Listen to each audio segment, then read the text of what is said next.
Bapak Ibu di slide ini bisa melihat bahwa ada sebuah apa ini ya? Saya menyebutnya framework. Saya menyebutnya framework. Framework ini yang akan jadi landasan kita untuk melakukan workshop dan training selama 2 hari ini. Jadi kita akan membedah hal-hal yang ada dalam framework ini. Mulai pertama dari competitive strategy, kemudian supply chain strategy. Jadi ini adalah hal umum dan yang mendasar supaya Bapak Ibu mengerti bagaimana sih running bisnis jika kita melihatnya dari sudut pandang supply chain. Apa sih competitive strategy gitu? Jadi kok ada istilah strategi, kok ada istilah kompetitif gitu. Nah, nanti Bapak Ibu juga akan tahu setelah competitive strategy akan ada lagi istilah namanya comparative advantage. Nah, ini apa lagi nih Pak? Gitu ya. Nah, berikutnya nanti akan kita masuk ke supply chain strategy. Jadi ada beberapa strategi yang bisa kita pilih dan kita harus gunakan dan kita sesuaikan dengan produk apa sih yang akan kita launching, bagaimana karakteristik produk kita. Nah, itu kita harus tahu agar tidak salah dalam strateginya. Jadi kalau misal kita bermain bola, kita salah strategi, biasanya kita kalah dalam pertandingan bola itu. Hal ini pun juga sama. Yang saya rasakan ketika saya running bisnis waktu itu, saya sedikit salah untuk meletakkan strategi yang harus saya pilih. Nah, harapannya Bapak Ibu dengan mengikuti workshop ini bisa menentukan strategi apa sih yang cocok dari bisnis yang akan saya running ke depannya. Misal begitu ya. Nah, berikutnya setelah itu ada hal-hal yang harus juga diperhatikan dalam untuk running bisnis. Ini juga merupakan kesalahan saya, waktu saya running bisnis saya kurang memperhatikan 6 hal pokok ini. Jadi 6 hal ini adalah 6 hal pokok, Bapak Ibu. Jadi yang pertama adalah facilities, inventory, dan transportation. Dalam dunia supply chain, 3 hal ini disebut logistical drivers. Jadi drivers itu apa ya? Kalau diartikan dalam bahasa Indonesia tuh menyetir gitu ya. Jadi istilahnya hal-hal ini yang mengarahkan bisnis kita dari sudut pandang logistiknya, logistical. Ya. Berikutnya ada 3 hal lainnya, yaitu information, sourcing, dan pricing. Nanti kita akan membedah selama 2 hari ini masing-masing hal-hal pokok ini. Nah, untuk yang 3 hal berikutnya, yaitu information, sourcing, dan pricing, ini disebutnya adalah cross-functional drivers. Kalau tadi spesifik disebutnya adalah logistical, kalau ini kita menyebutnya sebagai cross-functional. Kenapa disebut cross-functional? Karena sebenarnya 3 hal ini itu menjadi dalam satu bagian kalau kita running bisnis, jadi tidak bisa dipisah-pisahkan. Jadi kalau kita bicara informasi, maka kita juga bicara terkait sourcing, kita juga bicara terkait pricing. Begitupun kalau kita membahas terkait sourcing, maka kita juga butuh yang namanya informasi, kita butuh pricing-nya seperti apa.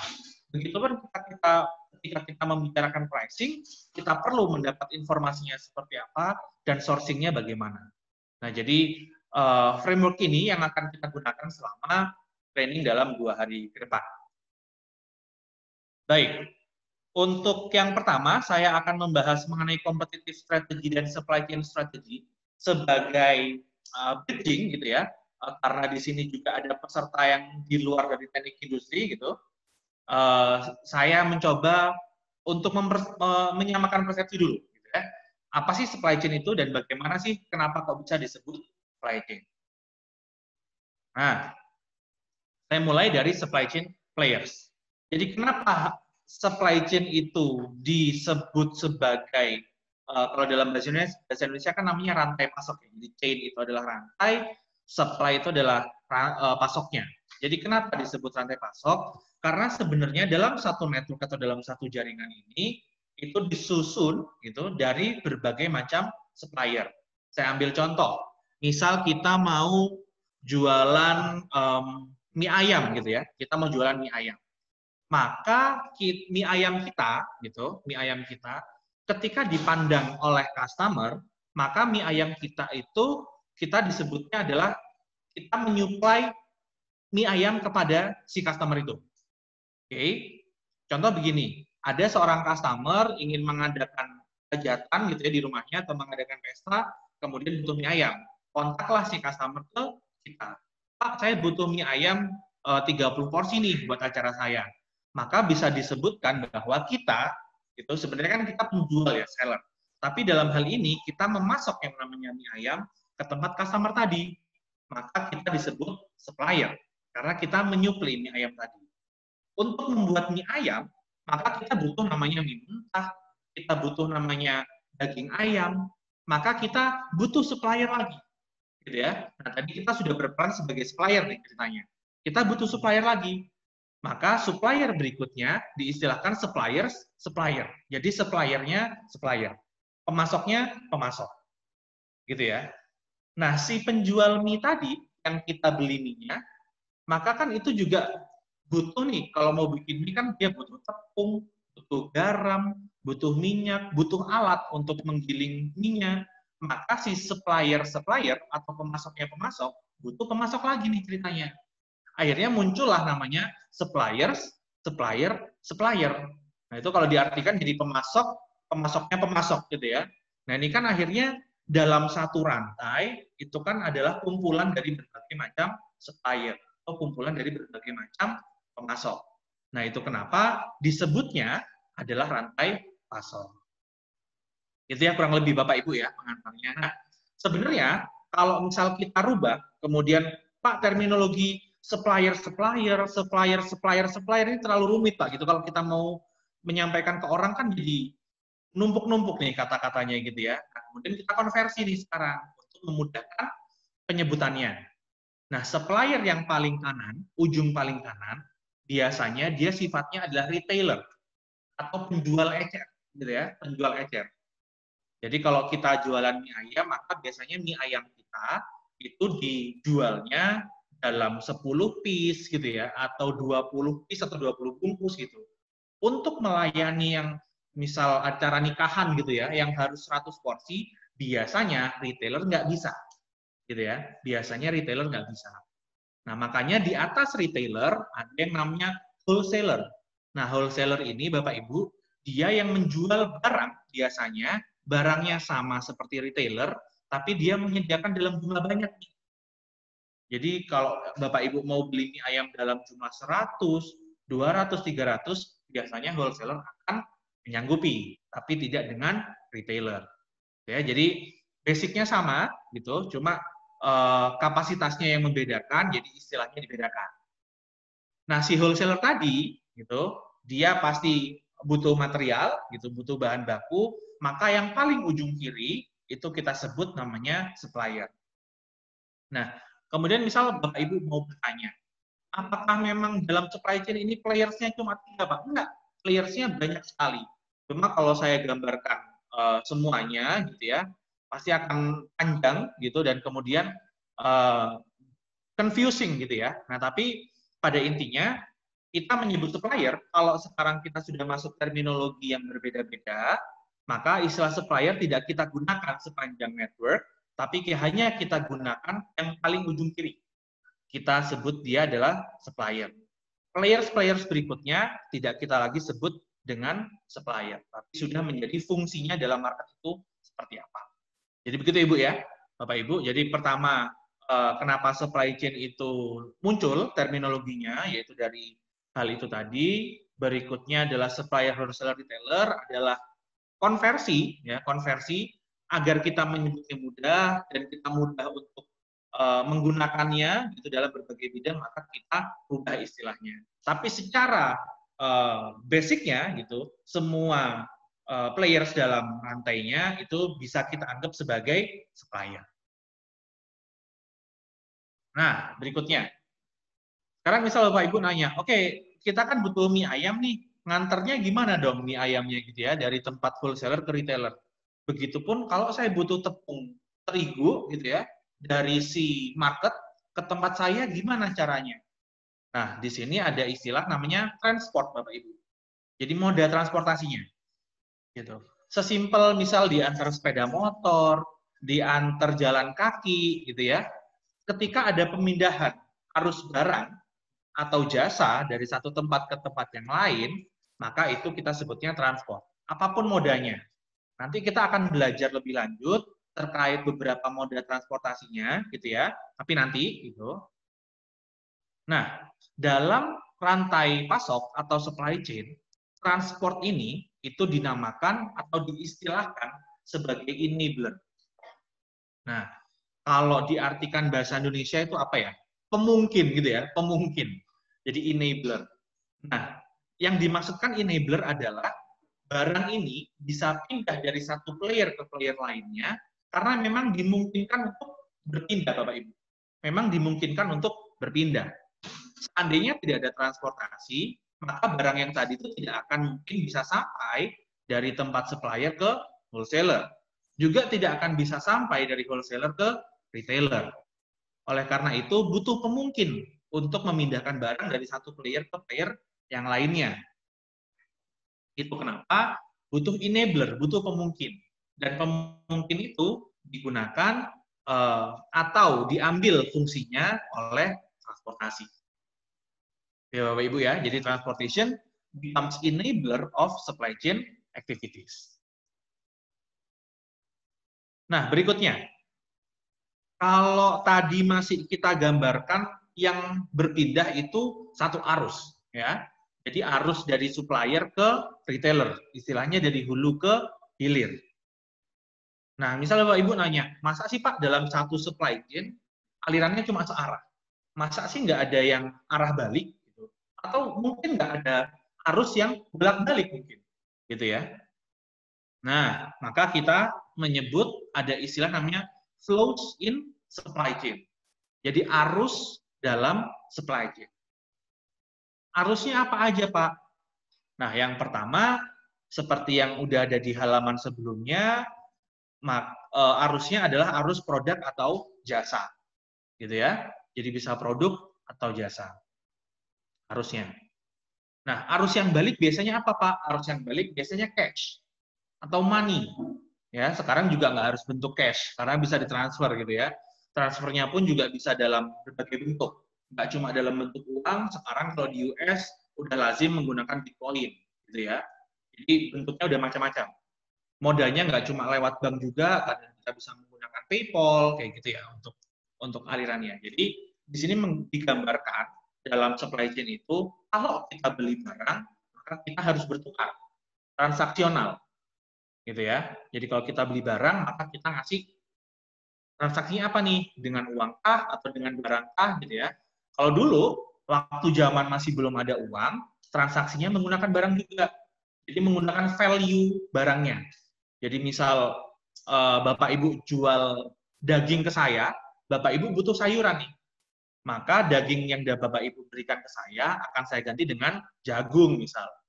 Nah, karena sekarang sudah ada uang yang menggantikan nilai dari produk itu, maka sekarang lazim digunakan uang. Ya. Jadi arus baliknya adalah uang. Jadi si consumer tadi sudah menerima mie ayam dari kita, maka dia bayar. Misal katakan dia beli 10 mie ayam, satu porsinya 10.000, maka kita harusnya menerima 10.000 dikalikan 10, yaitu 100.000. 100.000 ini nggak cuma-cuma nih, karena harus kita potong, yang mana itu untuk keuntungan kita, yang lainnya untuk modal jualan lagi. Gitu ya Bapak Ibu ya. Kita sudah menerima mie mentah, kemudian kita menerima daging ayam dari si wholesaler, maka kita harus membayar bahan mentah yang kita gunakan sebagai bahan mie ayam tadi. Wholesaler pun juga begitu. Dia nggak cuma-cuma menerima uang itu, dia ambil lagi, ada yang untuk keuntungan mereka, ada yang untuk modal usaha untuk berikutnya lagi. Nah, yang menarik adalah yang berjalan bolak-balik, gitu ya, yang berjalan bolak-balik dalam supply chain ini itu adalah yang namanya information. Nah, ini yang kalau terminologi supply chain dulu, ini yang absen atau jarang digambarkan dalam network supply chain. Bahwa informasi ini sekarang menjadi penting. Ya, informasi ini sekarang menjadi penting karena kita harus bisa tahu harga pasarannya mie ayam berapa di luaran gitu ya. Maka kita butuh informasi market. Kita butuh informasi pasar. Jangan sampai kita mengeluarkan harga mie ayam 20.000 sementara pasarannya 10.000. Makanya kita butuh yang namanya informasi. Begitupun kita sebagai penjual mie ayam, kita harus tahu nih kalau kita mau beli mie mentah, itu harganya berapa sih di pasaran gitu ya. Jangan sampai kita jualan mie ayam seharga 10.000, tapi harga mie mentahnya 5.000 sendiri. Gitu ya. Maka kalau harga bahan bakunya juga sudah mahal, pasti profit yang kita sisakan dari harga jual juga makin tipis. Nah, itu kita juga perlu information. Sama juga halnya dengan si penjual mie mentah tadi, dia pasti butuh tahu berapa harga tepungnya, berapa harga minyaknya, supaya dia bisa menentukan harga mie mentahnya kompetitif di pasaran.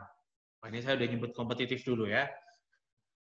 Jadi information ini yang dibutuhkan nih, baik dari hulu ke hilir maupun hilir ke hulu. Gitu ya. Hilir ke hulunya apa selain harga? Hilir ke hulunya adalah mie ayam nih sekarang digemari nggak sih di pasar? Gitu ya. Apa sekarang sudah mulai beralih ke kue tiaw misalnya? Atau sudah mulai beralih ke bihun gitu ya. Atau sudah beralih mulai ke mie-mian yang lainnya. Sehingga mie ayam mulai tidak digemari di market lagi, di pasar. Nah, maka informasi ini yang kemudian diolah oleh si penjualnya, oh kalau gitu aku nggak jualan mie ayam doang nih sekarang, aku juga jualan ketiau. Akhirnya, si penyupli mie mentah, dia berpikir nih, oh ternyata si pedagang mie ayam ini udah mulai ngurangin nih, minta mie mentahnya. Berarti ada sesuatu nih. Kita tanya, kita gali informasi, kenapa Pak? Kok sebelumnya misal ngambil 1 kilo mie mentah, sekarang cuma setengah kilo nih. Oh iya Pak, karena di pasaran nih mie ayam sudah mulai turun permintaannya. Sekarang sudah mulai beralih ke kue tiaw. Akhirnya si supplier tadi harusnya bisa mulai beralih dari jual mie mentah aja, sekarang ke bentuk mie-nya yang kue tiaw mentah. Jadi gitu ya Bapak Ibu ya. Jadi informasi dibutuhkan, baik hulu ke hilir maupun hilir ke hulu. Nah, ini kalau seandainya digambarkan dalam bentuk gambar gitu ya, tadi kan pakai kotak-kotak gitu ya, dalam bentuk gambar, maka bisa kita gambarkan sebagai berikut. Jadi ada vendors, dari vendors ini mentransport barangnya menggunakan transportation. Nah, ini transportation-nya dia menggunakan kereta, gitu ya. Nah, kenapa harus memilih kereta, gitu ya? Nah, nanti ada consideration-nya sendiri. Kenapa kok harus kereta? Kenapa nggak cuma truk aja? Kenapa kok nggak sepeda motor, gitu ya? Nah, pemilihan transportasi ini juga penting. Gitu. Makanya kenapa ada satu section sendiri yang membahas transportation. Ya. Nah, si barang dari vendor ditransport. Nah, ini ada satu kotak ya yang tadi belum digambarkan, namanya warehouse. Ya. Terkadang Bapak Ibu untuk mengirim barang kita tidak bisa direct ngirim ke factory atau perusahaan. Kita butuh satu tempat yang namanya warehouse. Warehouse ini kadang-kadang tidak disiapkan oleh si penerima barang. Tapi memang ada bisnis-bisnis yang mereka memang menyewakan warehouse. Jadi kita bisa sewa. Nanti dari ditempatkan di situ, baru nanti kita transport lagi ke pemilik barangnya. Nah, di sini ada fitur namanya warehouse. Dari warehouse ditransport lagi menuju ke factory gitu ya, atau kalau tadi kita istilahkannya supplier gitu ya. Nah, kemudian dari supplier dia diolah gitu misalnya ya, diolah menjadi tepung terigu itu kan dari gandum ya Bapak Ibu ya. Jadi misal si vendornya tadi vendor gandum gitu ya, vendor gandum dikirim ke factory, gandumnya diolah menjadi tepung, kemudian tepungnya ditransport gitu ya, ditransport. Nah, ini ada warehousing-nya lagi gitu ya. Bisa warehousing atau kalau kita menggunakan tabel yang ini, maka kita bisa ganti misal wholesaler gitu ya. Warehouse-nya kita ganti wholesaler. Dari wholesaler ini kemudian ada permintaan, saya butuh tepung terigu segini Pak, saya butuh tepung beras segini Pak, gitu ya. Nah kemudian ditransport ke customers. Nah kalau Bapak Ibu lihat di halaman ini, customers-nya kan bentuknya gedung gitu ya Bapak Ibu ya, bentuknya gedung, maka bisa kita anggap customers-nya di sini adalah retailer. Jadi dia masih belum ke customer akhir. Jadi kalau dalam supply chain, customer ini terbagi Bapak Ibu. Ada yang customer dia yang menjual produknya untuk dijual kembali, ya, maaf. Ada customer yang membeli produk untuk dijual kembali. Ada customer yang membeli produk untuk digunakan secara langsung. Nah, yang digambarkan di halaman ini, customer-nya adalah customer yang membeli barang untuk dijual kembali. Maka dia kita sebut ya customer aja, Bapak. Tapi untuk customer yang dia membeli barang untuk kemudian dikonsumsi, tidak dijual lagi, maka biasanya kita istilahkan dengan end customers atau customer akhir. End customers. Jadi END customers, bukan AND ya Bapak Ibu ya. Kalau AND kan ya. Ini END customers, end customers atau customer akhir.